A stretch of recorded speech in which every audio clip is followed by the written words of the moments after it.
Porch Talks aren't just a podcast. They're a part of our lives. We carry them with us wherever we go. These are the honest late-night talks with friends who know all of our hearts and still won't leave us. These are the tearful moments of reconciliation with beloved parents whom we've hurt or have hurt us.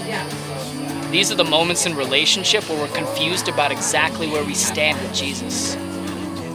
These are the bouts of frustration and hurt and mistrust that we harbor when we talk about the beautiful love of God.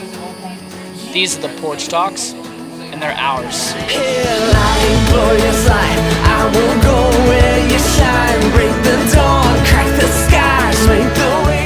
Hi guys, welcome back to The Porch. I'm Josh, and I'm going to be talking to you about the calling of Abraham.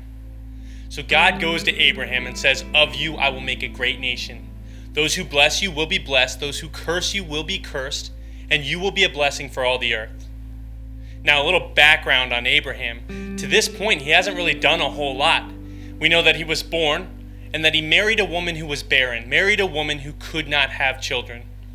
And still, God goes to Abraham and says, "Of you I will make a great nation." Despite his inexperience, despite his lack in resume and references, God still chose him and said this, "In your offspring, they'll inherit this earth." Why? How could I earn that? What do I owe you? Why me? You see, these are all questions that rattle around in my brain. Questions that I ask myself because I feel undeserving and unworthy. Abraham did not have this problem. Abraham heard the calling of God, picked up his things, and he went. That's not what happens for me. See, at some point in my life, society spoke this lie into my heart.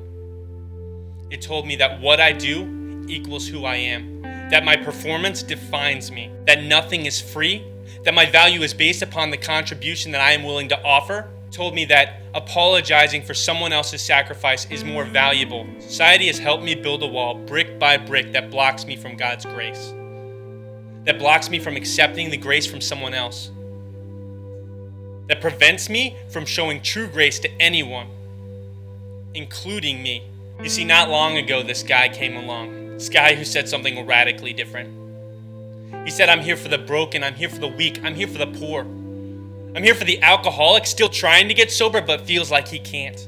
I'm here for the guy who's been beaten down so many times that he feels like he'll never stand again." He said, "My grace is sufficient for you." He said that out of your weakness, my power is made perfect. And out of my fullness, you receive grace upon grace. This is head knowledge for me. Hasn't worked its way into my heart. You see, society tells me that my incessant failures, that my constant wayward tendencies, that my brokenness leaves me at the well of grace, pulling bucket after bucket until that well runs dry. And I'm left there alone, with an empty bucket in one hand, shouting out into the darkness with no reply. You see, I give my sin too much credit and my God too little. So what now? See, I need to invite Jesus into my heart because Jesus will make room. And as he pushes into my heart and presses in and gets deeper and deeper, he's going to start forcing those things that do not belong out.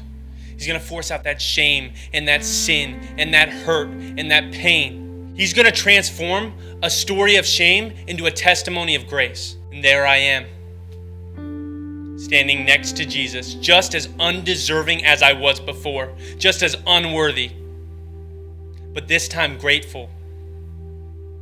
So that the next time God calls me and tells me to go, those questions don't rattle around in my brain. But like Abraham, I pick up my things. Thanks for watching, guys. We'll see you next week.